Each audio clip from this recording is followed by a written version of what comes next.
राग विज्ञान नमूता ही जाते भये अरहंतादि महान। जो विद्यादि सागर सुधी, जो विद्यादि सागर सुधी गुरु हैं हितैषी। शुद्धात्म में निरत नित्य हितोपदेशी। वे पाप ग्रीष्म ऋतु में जल है सयानी। पूजूं सतत केवल ज्ञान पाने। पूजूं सतत केवल ज्ञान पाने। बोले भगवान महावीर स्वामी की, आचार्य कुंद कुंद स्वामी की, आचार्य गुरुवर विद्यासागर मुनि महाराज की।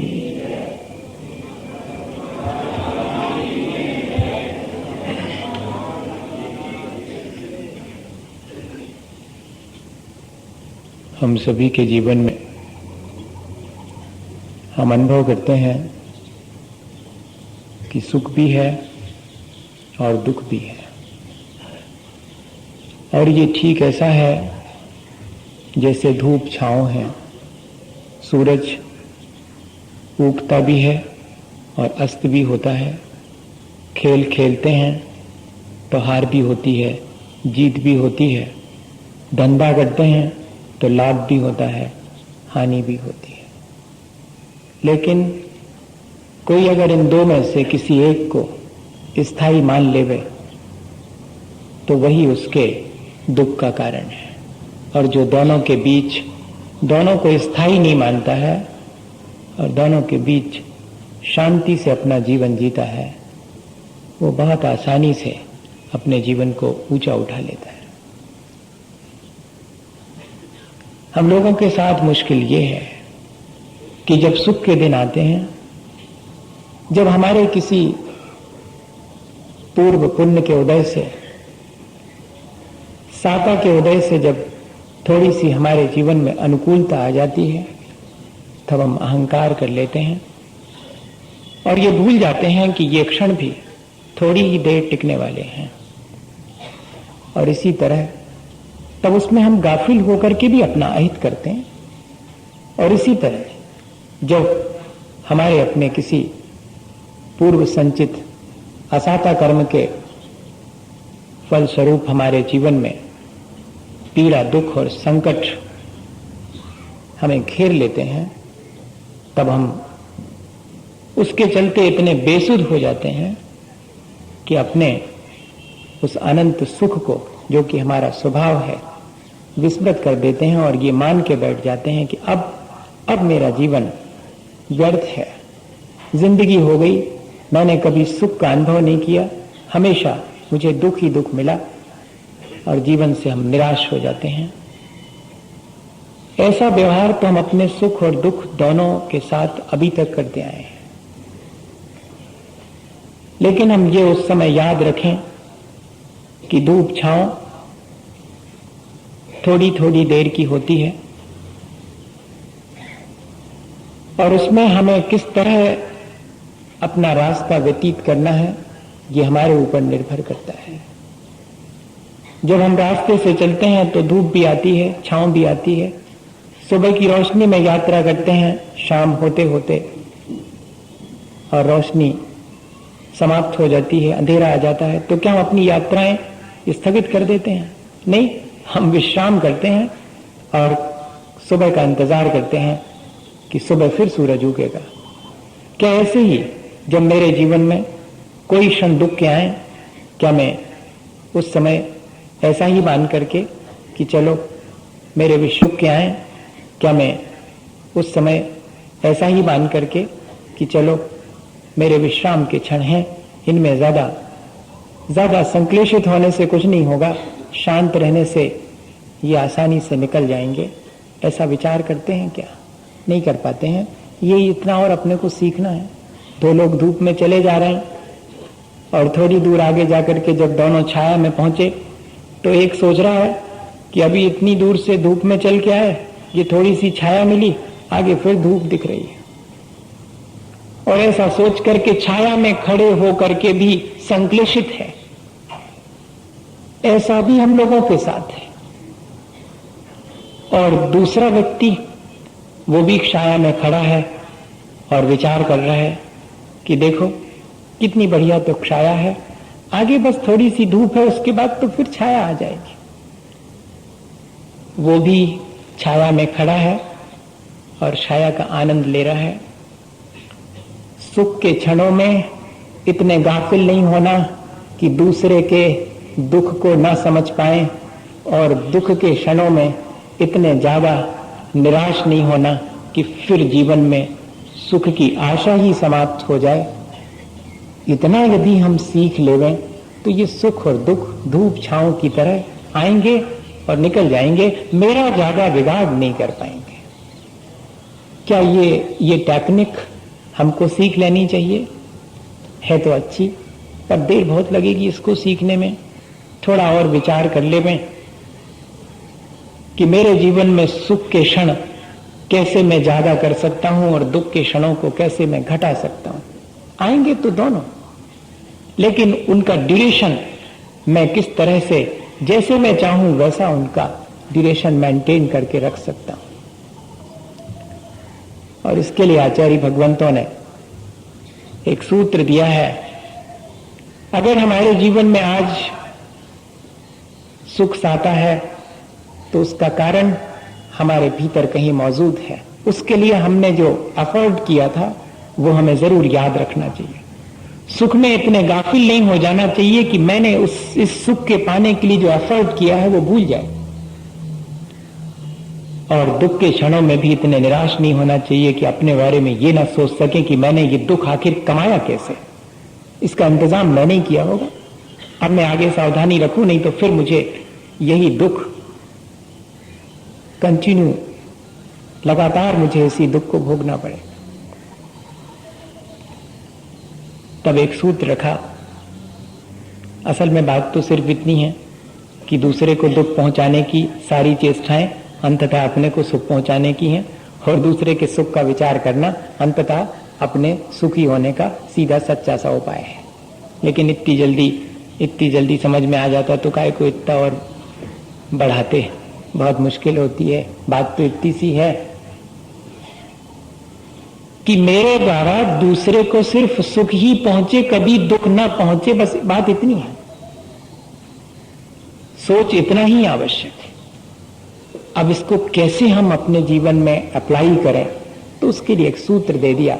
भूत प्रत्यनुकंपा दान सराग संयमादि योग शांति शौच मिति सद्वेद्यस्य। अगर मेरे जीवन में मैंने साता और सुख का अनुभव किया है तो उसका कारण भी मेरे भीतर है, और अगर मुझे इसे और अधिक बढ़ाना है, अपने सुख को विस्तार देना है, तो फिर मुझे उन कारणों को अपने जीवन में लाना चाहिए। जिन वजहों से मुझे आज सुख मिला वे वजहें क्या रही होंगी, इस पर विचार करें, ताकि इनको फिर से जीवन में ला करके और आगे के सुख का इंतजाम किया जा सके। इसलिए जानना बहुत जरूरी है कि आज मुझे जो सुख मिला है, मैं तो ये सोचता हूं कि मेरे अपने एफर्ट से मिला है, मेरे अपने वर्तमान के एफर्ट से मिला है, पूरा नहीं मिलता। सुख और दुख सिर्फ वर्तमान के ही किए गए कर्म से नहीं मिलता, हमारे अपने पूर्व के संचित कर्म भी उसके साथ जुड़े हुए रहते हैं। यह हम पिछले दिनों समझ चुके हैं। भूत भृत्य अनुकंपा, भूत किसे कहते हैं? जो 10 प्राणों से जीता है उसे भूत या प्राणी कहते हैं। भूत का मतलब ना पास्ट टेंस है और ना घोस्ट है, नहीं तो आप भूत के मतलब और कुछ समझें। भूत के मायने है प्राणी, जो कि आयु आदि प्राणों से जीता है, उस पर अनुकंपा करना। और इतना ही नहीं, प्राणी तो सब हैं, लेकिन उनमें जो व्रती हैं उनका विशेष ख्याल रखना। और व्रती दो ही हैं, शावक भी हैं और साधुजन भी हैं। इन दोनों के ऊपर अनुकंपा का भाव। अनुकंपा के मायने क्या है? आचार्यों ने लिखा कि दया से द्रवीभूत होकर दूसरे के ऊपर आए हुए दुख को अपना मानकर जो भीतर कप जाता है मन, वो कहलाती है अनुकंपा। और हम तैयार हो जाते हैं ठीक वैसे ही जैसे अपने ऊपर दुख आने पर उससे बचने के लिए हम तैयार हो जाते हैं, ठीक ऐसे ही दूसरे का दुख अपना जान करके उसे उससे बचाने के लिए जो प्रयत्न करते हैं वो है अनुकंपा। सिर्फ इतने से काम नहीं चलेगा, चलेगा तो आधा काम चलेगा कि हमारे मन में दूसरे के दुख दूर करने का भाव आ गया, बहुत अच्छी चीज है, आधा काम तो हो गया। लेकिन अब उस दुख दूर करने का यथासंभव उपाय और प्रयत्न क्या हो सकता है, इस पर भी विचार करना और फिर उसको जीवन में अप्लाई करना। हमने पहले अपने जीवन में ऐसा करा होगा, तब हमको आज जितनी भी सुख सुविधा मिल रही है वो उसी के परिणाम स्वरूप मिल रही। ऐसा विचार साथ में करते रहना। जब भी साता अपने जीवन में जब भी सुख महसूस हो तो फौरन याद आ जाए मैंने कितना पुरुषार्थ किया होगा, पहले मैंने कितनी प्राणी मात्र के प्रति दया से भर करके उनकी सहायता करने का भाव किया होगा। और आज मैं अपने सुख में गाफिल होकर के चाहे जिसकी क्षति करता हूं, मेरी अपनी बिल्डिंग बनवाने के लिए अगर 4 लोगों की मुझे झोपड़ी मिटानी पड़े तो मैं मिटा देता हूं। अरे वाह, मेरे अपने धन पैसे के कमाने के लिए, इकट्ठे करने के लिए अगर मुझे 4 लोगों के गर्दन दबानी पड़े तो मैं तैयार हो जाता। इतना तो दयालु हूं कि चींटी पर पैर नहीं रखता, लेकिन किसी भी संगी पंचेंद्री को मेरे जीवन से मेरे सुख की उत्पत्ति के लिए दूसरे को मुझे दुख में डालना पड़ेगा, इसका मैं ध्यान नहीं रखता हूं। ऐसा विचार आ जाना चाहिए, तब कहलाएगी कि हाँ वाकई में भूत वृत्त्यनुकंपा ये हमारे भीतर आ गया है। गांधी जी के जीवन की घटना है। जब वो जेल में थे, सत्याग्रह का अवसर था, तब उनको जेल हुई थी और उसमें एक अफ्रीकन नीग्रो भी था। पता नहीं कोई पुराना संचित कर्म होगा जिससे कि उस नीग्रो के मन में गांधी जी के प्रति प्रेम नहीं था, उल्टा द्वेष का भाव था। लेकिन गांधी जी के मन में उसके प्रति कोई द्वेष का भाव नहीं था, प्रेम ही था। उसके प्रति दया और करुणा का भाव था। और एक दिन ऐसा हुआ, वैसे तो वो गांधी जी को सब कामों में तकलीफ ही देता था जेल में। कहीं उनका भरा हुआ पानी का लोटा लुढ़का देगा, कहीं लोटा छुपा देगा, कहीं और दूसरे उपद्रव करेगा, लेकिन वो चुपचाप रहते थे गांधी जी। एक दिन मालूम पड़ा कि आज तो वो दिख ही नहीं रहा है, क्या उसकी छुट्टी हो गई, क्या वो जेल से चला गया क्या? पूछा, बोले नहीं, वो तो जेल में ही है, उसको तो बहुत लंबी सजा होगी। तो फिर आज दिखा नहीं, सवेरे से मेरा कुछ उपद्रव भी नहीं किया उसने। हाँ, ऐसे प्यारे लोग बहुत कम होते हैं। अपन भी वैसे हो सकते हैं, अपने अंदर संभावनाएं हैं, ऐसा नहीं मानना कि ये कोई ऊपर से टपकते हैं, ये अपने में ही से ही रहते हैं। अपन अगर ऐसा कर लें तो वो ढूंढ रहे हैं वो कहां चला गया। जो उनके साथ दुर्व्यवहार करता है उसको ढूंढ रहे हैं। दया तो ऐसी ही चीज है, अपने साथ में भला करने के वालों के प्रति तो सबके मन में होती, किसके मन में नहीं होती भैया। लेकिन प्राणी मात्र के प्रति जहां जहां सांस है, जहां जहां धड़कन है, वहां सब जगह मेरी करुणा पहुंचनी चाहिए। ऐसा हमने पहले किया होगा, इसलिए आज जितना सुख मिला है उसके लिए हमने ये एफर्ट किया था। आज क्यों नहीं कर रहे हैं? ठीक है, नहीं कर रहे हैं तो आगे के लिए नहीं मिलेगा। अब क्या हुआ कि वो मिल गया, वो तो बीमार था, उसको तो बहुत तेज बुखार था। अब गांधी जी पट्टी रख रहे हैं, ठंडी पट्टी, उसका इलाज कर रहे हैं। सारा दिन व्यतीत हो गया, सारी रात कट गई, आंख नहीं लगी और सुबह सुबह जब उसका बुखार कम हुआ, उसने आंख खोली तो वो दंग रह गया कि ये तो वही महाशय हैं जिनको कि मैं इतने दिन से हमेशा तकलीफ देता हूं। क्या ये सारी रात जाग कर मेरी सेवा करते रहे? अब उसके परिणाम बदल गए। कल तक जो दुख में निमित्त बनता था, आज वही एक एक बात का ध्यान रखने लगा कि गांधी जी को कोई कष्ट ना हो जाए। और जब गांधी जी सत्याग्रह का वो जेल का समय पूरा हो गया, तब बाहर निकले, तब उसने कहा कि मैं आपसे एक ही प्रार्थना करता हूं कि थोड़ी दूर भेजने के लिए मुझे अपने साथ ले चलो। जेल वालों से कह करके, गांधी जी के कहने से उस व्यक्ति को गांधी जी के साथ जहां उनको लखनऊ जाना था या इलाहाबाद आना था, वहां तक भेजने वो साथ में आया। जब लौटने लगा, ईमानदारी से लौटेगा, जेल भाग भी सकता था, लेकिन अब ऐसा नहीं करेगा। और लौटने लगा तो गांधी जी ने उसको जो घड़ी वे रखे रहते थे, वो घड़ी उसको दे दी। कहते हैं कि जीवन भर मरण के अंतिम क्षण तक वो अपने पास घड़ी गांधी जी की दी रखे रहा और उसका जीवन ही बदल गया। भैया, दूसरे के सुख का इंतजाम करने से क्या हुआ? सीधा उदाहरण है। अपने सुख का इंतजाम किया, दूसरे के सुख का क्या इंतजाम किया? अपने ही का किया। ऐसा विचार आना चाहिए कि जब जब मैं किसी दूसरे के दुख में निमित्त नहीं बनता हूं और उस जितनी यथासंभव उसके सुख में निमित्त बनता हूं, तो वास्तव में मैं अपने ही सुख का इंतजाम करता हूं। इसलिए आचार्य भगवंतों ने लिखा कि प्राणी मात्र के प्रति अनुकंपा, दया नहीं लिखा। दया में तो गुंजाइश है कि आ गई दया का भाव और बस आगे बढ़ गए, नहीं, ठीक वैसा ही दुख महसूस हो रहा है जैसा दूसरे को हो रहा है। इसलिए अब मेरे से सहा नहीं जाता, जैसे अपना दुख नहीं सहा जाता ऐसे दूसरे का नहीं सहा जा रहा है। इसलिए मैं उससे उसे बचाने के लिए निरंतर प्रयत्न कर रहा हूं, तब वो कहलाएगी अनुकंपा। हनुमान जी वापस लौटने लगे, जब रामचंद्र जी अयोध्या लौट आए और सारा राज्य अभिषेक हो गया, उनका गद्दी पर बैठ गए, सब वापस लौट रहे हैं, हनुमान जी भी लौट रहे हैं।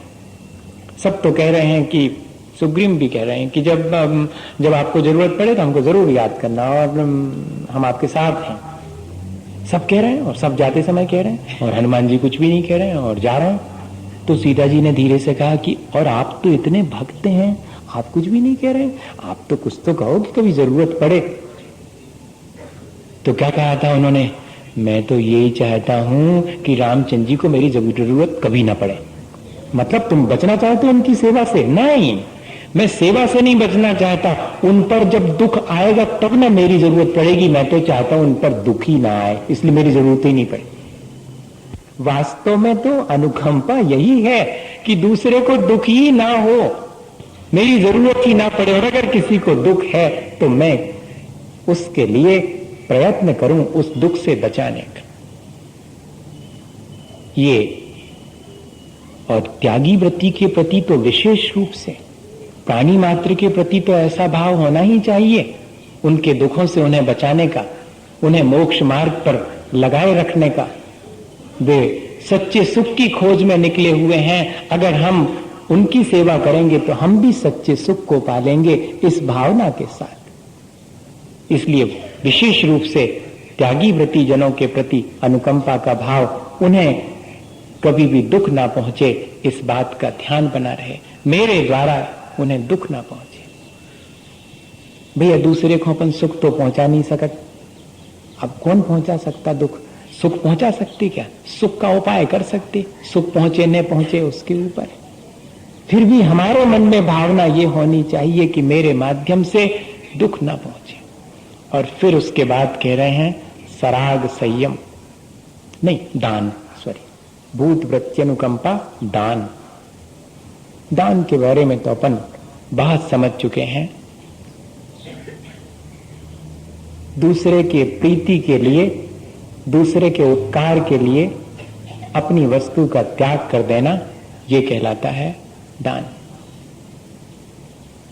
काहे के लिए? दूसरे के उपकार के लिए, और होता अपना ही उपकार है। देखो, अपन तो ये सोचते हैं कि चीजें जोड़ जोड़ के रख लेंगे तो बहुत सुख मिलेगा, और यहां उल्टी सलाह दे रहे हैं। हम तो अभी तक यही सोच रहे थे कि अपने पास 4 चीजें रहें तो अच्छे रहे, और वे कह रहे कि दूसरे के उपकार के लिए अपनी 4 चीजें उसको दे दो तो आपको सुख मिलेगा। और है ऐसा ही, है तो ऐसा ही। अपने पास जोड़ के रखने में उतना सुख नहीं है जितना कि दूसरे को दे देने में सुख है। उस सुख का स्वाद जिसने ले लिया है वो जानता है। कंजूस आदमी को उसका स्वाद ही नहीं मालूम। वो स्वयं भी उससे कभी सुख नहीं पा पाता। ध्यान रखना, जिन चीजों को हम दूसरे को देकर के सुख नहीं महसूस कर पाते, उन चीजों से स्वयं भी हम सुख नहीं ले पाते। हमारी आसक्ति हमें सुख लेने नहीं देती उन चीजों का, और अगर हमारे मन में अनासक्ति आ जाए, देने का भाव आ जाए, तो वह वस्तु हमारे पास न रहते हुए भी और दूसरे को दे देने के बाद भी हमें सुख पहुंचाती रहती। बताओ आप, हमारे पास रहती तो का उतना सुख नहीं पहुंचाती, दूसरे के पास पहुंच जाने पर वो हमें ज्यादा सुख पहुंचाती। ये कैसा सोच रहा होगा। इसलिए ये भी हमारे अपने सुख में एक कारण है। बताइए, देखने में आता है, कोई बहुत कहीं जाने की आवश्यकता नहीं है इस चीज को देखने के लिए, ये तो रोज देखने में आने वाली। दिया नहीं और सुख शुरू हो गया। लेकिन दूसरे के उपकार और दूसरे की प्रीति प्राप्त करने की भावना होनी चाहिए, अपने अहंकार की पुष्टि के लिए नहीं। ये उसके साथ कंडीशन है, तभी सुख पहुंचेगा, नहीं तो नहीं पहुंचेगा। तब तो संक्लेश ही होगा। दे देने के बाद जिस चीज के देने के बाद सुख हो, समझना कि सच्चा दान है। वो सुख जरूर उत्पन्न करेगा देने के बाद। संसार का यश वैभव नहीं चाहिए उसको, सब फीका है उसके सामने, वो जो देने का आनंद है उसके सामने। और अपन ने अगर आज वर्तमान में कुछ पाया है तो इसका मतलब है कि जोड़ जोड़ के रखा होगा, इसलिए नहीं, हमने दिया होगा इसलिए आज पाया है जो कुछ भी मिला है हमें। और फिर कह रहे हैं कि सराग संयम, प्राणियों की रक्षा करना और इंद्रियों पर विजय प्राप्त करना, इसका नाम है संयम। इससे सुख को उत्पन्न होता है। हम तो सोचते हैं कि कोई हमारा प्रोटेक्शन करेगा तो हमें सुख होगा, हम चिंतित नहीं होंगे, हमें दुख नहीं होगा। लेकिन यहां ऐसा कह रहे हैं कि प्राणी मात्र की सुरक्षा करना, उनका संरक्षण करना, उनका घात ना हो जावे, ऐसा हमेशा भाव रखना, ऐसी हमेशा क्रिया करना, इससे सुख उत्पन्न होगा।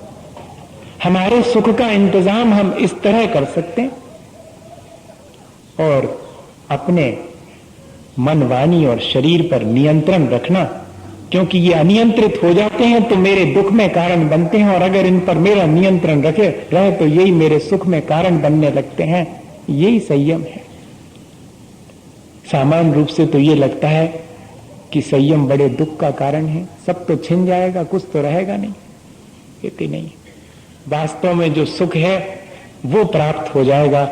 बाकी चीजें भले ही कम हो जाएं, सो भैया बाकी चीजें कम ज्यादा होती हैं, उसका सुख दुख नहीं है। जिस व्यक्ति के लिए जितना संतोष है उतना सुख है। देख लो आप, किसी व्यक्ति को अगर बिना शक्कर के दूध पीने की आदत हो गए और किसी दिन उसमें शक्कर नहीं डले तो उसको कोई दुखी कर सकता है? या दूसरे के लिए वो अच्छी मिठाई खाते देख करके उसको दुख हो सकता है? किसी के घर में जिस व्यक्ति की ये आदत है कि बिना कूलर के रहें, उसके घर में कूलर ना हो तो क्या दुख हो सकता है? और दूसरे के घर में कूलर है, इस बात से अपने को कोई बहुत जरूरी है। ठीक है, समय के साथ अगर इन चीजों को अपन समझेंगे तो संभव भी है कि कभी ध्यान में ये आ जाए और अपन इनसे कोई लाभ ले सकें, इसलिए अपन विचार कर रहे हैं। है तो बहुत कठिन कठिन चीजें।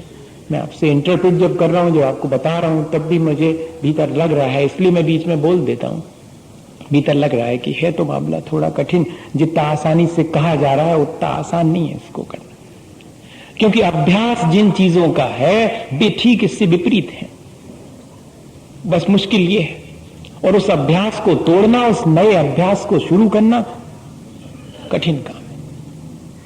पर अगर हमारा विचार, अगर हमारी भावनाएं, हमारा रुझान इस तरफ हो जावे तो फिर आसान हो सकता है, इसमें कोई भी नहीं। और योग का अर्थ है इन सब चीजों में हमारा लीन होना। भूत वृत्त्यनुकंपा दान सराग संयमादि योगा, इन सब में हमारी लीनता। योग का मतलब और नहीं लेना, ध्यान व्यान नहीं लेना यहां पर। और फिर आ गया शांति और शौच। जिसके जीवन में जितनी क्रोध आदि कषायों की निवृत्ति हो गई है वो उतना ज्यादा सुखी है। देख लो, अच्छा गुस्सा करने वाला सुखी है क्या? आप बताओ। जब अपन को गुस्सा आती तक तो ऐसा ही लगता कि हमसे ज्यादा सुखी कोई नहीं है। कहो कितना डांटो हमने उनको, हो गए बच्चों अब ठीक रहे हो तुम, बढ़िया आनंद आ। उस समय ऐसा लगता जैसे बहुत आनंद आ गया। लेकिन अपने दुख का कारण हम स्वयं निर्मित कर लेते हैं। और जो व्यक्ति जिसको क्रोध ही नहीं आता उसको कोई दुखी नहीं कर सकता, वो हमेशा सुखी है। जिसके जितनी कम कषाय है वो उतना ज्यादा सुखी है। और अपन सोचते हैं कि कषाय करेंगे सुखी होंगे, उल्टा ही मामला है सब। जितना प्रशम भाव रखेंगे उतने हम सुखी होंगे। और जितनी हमारे मन में संक्लेश और द्वेष भाव से दूसरे से हमारी अनबन तो बाद में होती, पहले अपने आप से अनबन हो जाती, तब तो द्वेष हो पाता, नहीं तो नहीं हो पाता द्वेष। अपन कहते हैं कि उनसे हमारी अनबन हो गई, हमारा द्वेष है उनसे, लेकिन उनसे अनबन नहीं हुई, पहले भीतर हो गई। पहले भीतर की शांति छिन गई, तब फिर बाहर अनबन भई। हाँ, ऐसा ध्यान रखना। अपन सोचते हैं कि दूसरे का हमने बिगाड़ किया, सो दूसरे का बाद में होता, पहले अपना हो जाए। हमेशा इस बात की सावधानी रखें कि मुझे अपना बिगाड़ नहीं करना है। अगर इतनी भी सावधानी रखें कि मुझे ऐसा करने से मेरे ही बिगाड़ है, तो मुझे अपना बिगाड़ कौन करना चाहे? अपने मन की शांति कौन खोना चाहेगा? अपने मन की सहजता कौन खोना चाहेगा? लेकिन ये सारी चीजें मेरी शांति और मेरी सहजता को भंग करने वाली चीजें। अगर मैं गुस्सा कर लेता हूं, अगर मैं मायाचारी करता हूं, मैं अहंकार करता हूं, तो मेरी शांति मेरे हाथ से, मैं अपने सुख को स्वयं अपने हाथ से खोता हूं। क्या हुआ? कांग्रेस की मीटिंग थी, बैठक थी, और किसी रूलिंग को पास करना था, और टंडन सभापति थे और नेहरू जी उपसभापति थे। टंडन जी को कोई काम था, सो बाहर चले गए। नेहरू जी उठ करके सभापति की सीट पे आ गए, और जो महावीर त्यागी थे वो आए। सो उन्होंने वो जो रूलिंग एक्ट था वो सामने रखा और नेहरू जी से कहा कि ये तो अब आप बाध्य हैं, देख लीजिएगा इस धारा को, इसके अनुसार तो इस रूलिंग को आपको पास करना ही पड़ेगा। पता नहीं बहुत देर से ये चूंकि चल रही थी बात, और बड़ी तेजी पर थी ये बात, इसलिए नेहरू जी भी बहुत तेजी में थे। उनने अपनी हाथ में जो पेंसिल लिए थे, जो महावीर त्यागी ने उनकी टेबल पर किताब रखी, उसको नीचे खिसका के गिरा दिया कि जाओ, ऐसी 60 किताबें रोज लिख सकता हूं। नहीं मानता। उनको भी, सामने वाले को भी इससे इंसल्ट फील हुई। उनने कहा कि अगर सामने से किताब फेंकी गई है तो इस तरफ से भी बहुत कुछ फेंका जा सकता है। संसद में बात बढ़ गई, सब तरफ से आवाजें आई, इनके भी पक्ष से उनके भी पक्ष से, कि माफी मांगे दोनों जन। उतने में आ गए टंडन। नेहरू जी अपनी सीट पर, ये अपनी सीट पर, कोई कुछ कहे इसके पहले ही बात तो नेहरू जी को समझ में आ गई कि गलती तो मेरी हो गई, मेरी शांति मैंने अपने हाथ से छीन ली, दूसरे ने कुछ नहीं बिगाड़ा मेरा। ये बात उनके तुरंत समझ में आ गई। सो टंडन से कहा कि अभी मेरे और त्यागी के बीच में कुछ आपसी बात हो गई, उसको छोड़ो, जो काम की बात है वो कर लो। क्यों त्यागी, सब मेरी बात का से सहमत हो? अब भी क्या कहें सबके सामने, थे तो लड़ने के मूड में, लेकिन अब क्या कहें जब इतनी बड़ी बात कह दी तो। और मीटिंग खत्म हुई, लोग तो तैयारी, लोग तो दूसरे के, सब समझ गए सुख में नहीं, दूसरे के उपाध्यायों में जल्दी शामिल हो जाते हैं। लोग तो तैयार बैठे थे कि बस आप देखेंगे आप दोनों जन का। और इससे पहले कि कोई कुछ कहे, और नेहरू जी उठे, महावीर त्यागी का हाथ पकड़ा और अपनी कार में उनको बिठाया और जे गए वे गए, बात खत्म हो गई। एक बार ये समझ में आ जाए कि मेरी मन की शांति को छीनने वाली जो चीजें हैं उनसे मुझे बचते रहना है, मेरे अपने मन की शांति बनाए रखूंगा तो अभी इस जीवन में सुख पाऊंगा और आगे भी मेरे सुख का इंतजाम हो जाएगा। लेकिन क्या करें, मैं अपने मन की शांति को अपने ही कर्मों से और खुद नष्ट करता चला जाता हूं जरा जरा सी बातों में और मन को उद्वेलित करके। और मैंने अपने मन की शांति अभी खोई, इतने ही नहीं, इस शांति को पाने के लिए मैंने पहले कितना पुरुषार्थ किया होगा जो मुझे आज मिल गई, और मैं उसका ऐसे ही दुरुपयोग कर रहा हूं। जिस सुख को मैंने बहुत मुश्किल से अपने लिए कमाया, उन सुख के क्षणों में अगर हम आगे के सुख का इंतजाम नहीं करते तो हमसे ज्यादा घाटे का सौदा करने वाला और कोई नहीं संसार में। और हम सब ऐसे ही घाटे की सौदा करते रहते हैं कि पहले का बहुत कमाया हुआ आज 4 दानों में बेच देते हैं।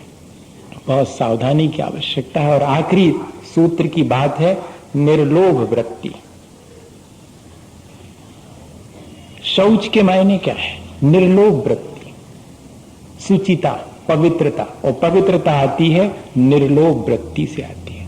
पवित्रता जोड़ जोड़ के रखने से नहीं आती, पवित्रता तो निर्लोभ होने से आती। जितना हमारे मन में संचय का भाव कम होगा उतना ज्यादा सुख होगा। देख लें अपन, जितना अपन संचय करते हैं क्या वो संचित वस्तुएं मुझे सुख दे पाती हैं? बल्कि उन संचित वस्तुओं की सुरक्षा करने की चिंता और मुझे घेर लेती। लगता जरूर है कि ये चीज वो जो दुकानदार के यहां रखी, वो मेरे दुकानदार के यहां जब तक रखी है तब तक मुझे सुख देती है क्योंकि मुझे नहीं मिली।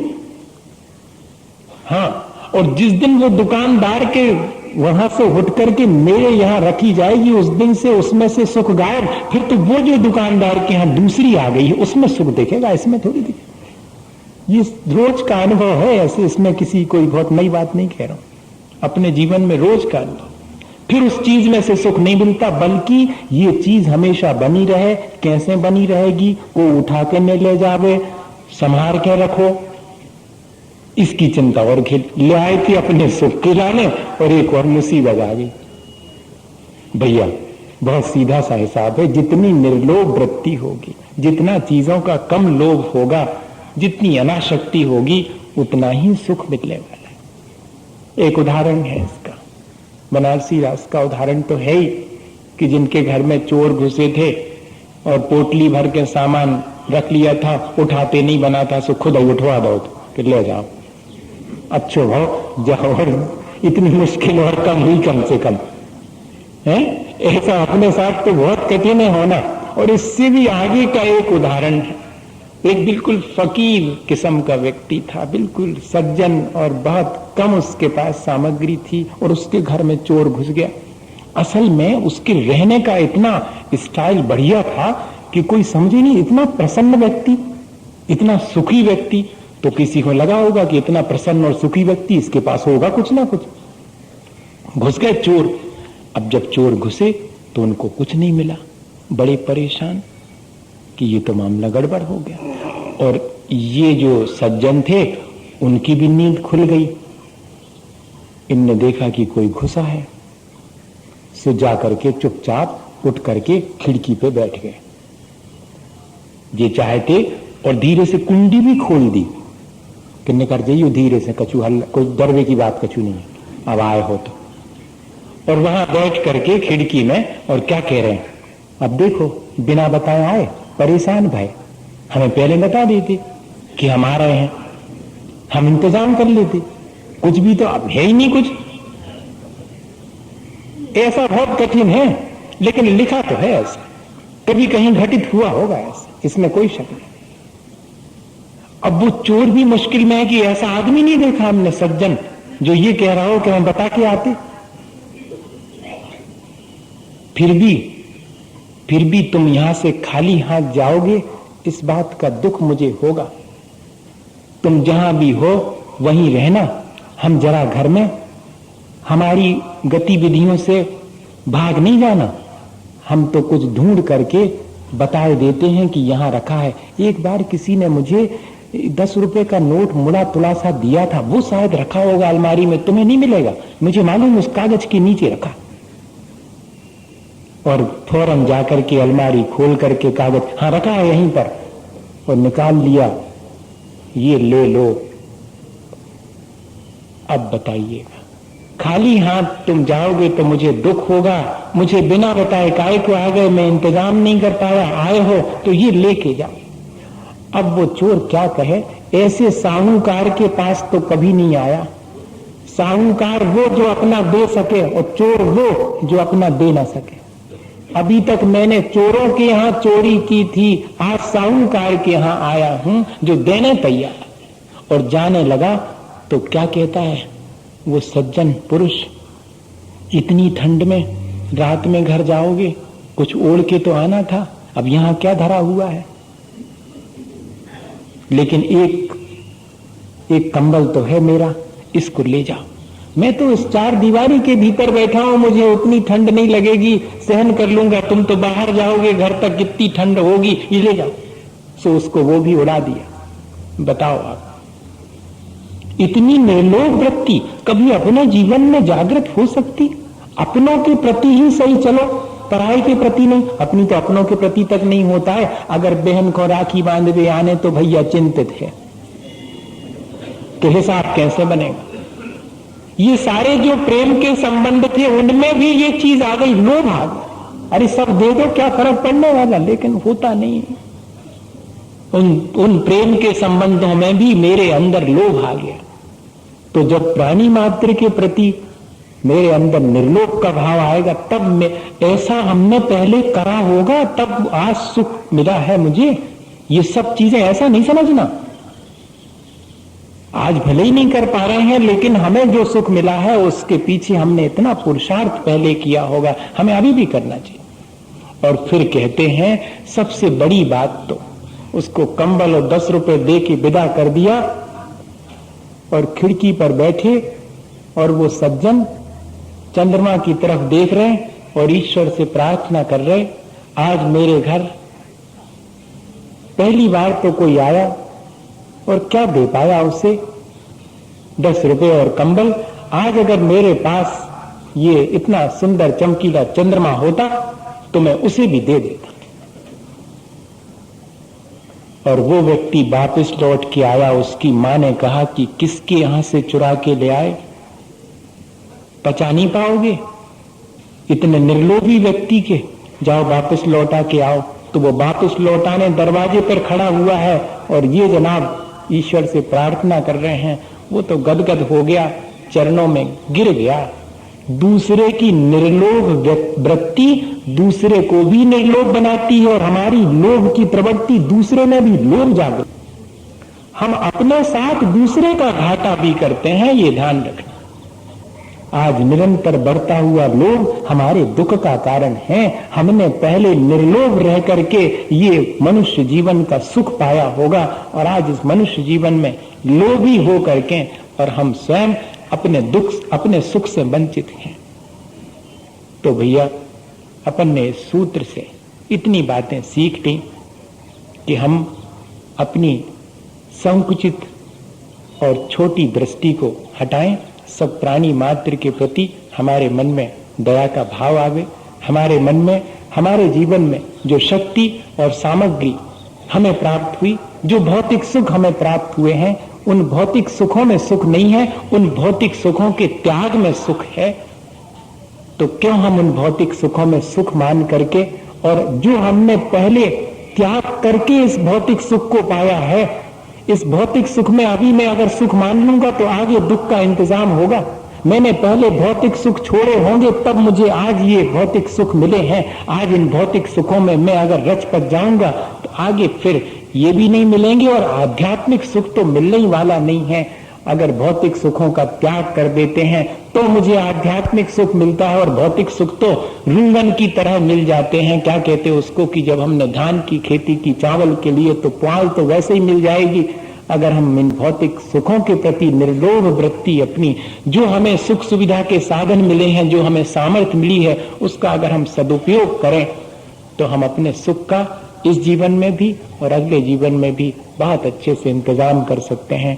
इसी भावना के साथ कि हम सब अपने जीवन में उस सच्चे सुख को प्राप्त करें जिससे कि हमारा जीवन अच्छा बने। बोलिए आचार्य गुरुवर विद्यासागर मुनि महाराज की। हे गुरुवर शाश्वत सुख दर्शक यह नग्न स्वरूप तुम्हारा है, जग की नश्वरता का सच्चा दर्शन करने वाला है।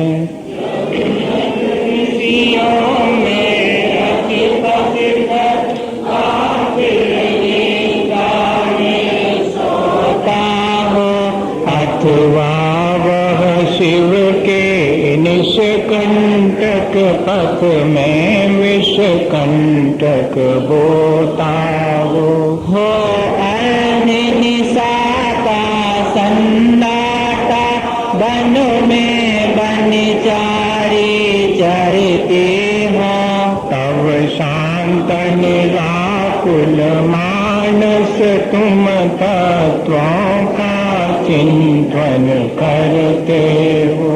करते तप से नदी तट पर तरुतल बरसा की झड़ियों में समता रस पान किया करते, सुख दुख दोनों की घड़ियों में। अंतर ज्वाला हरते बाणी मानो जलते हो फूल जड़ियाँ, भवबंधन तड़ तड़ टूट पड़े खिल जावे अंतर की कलियाँ।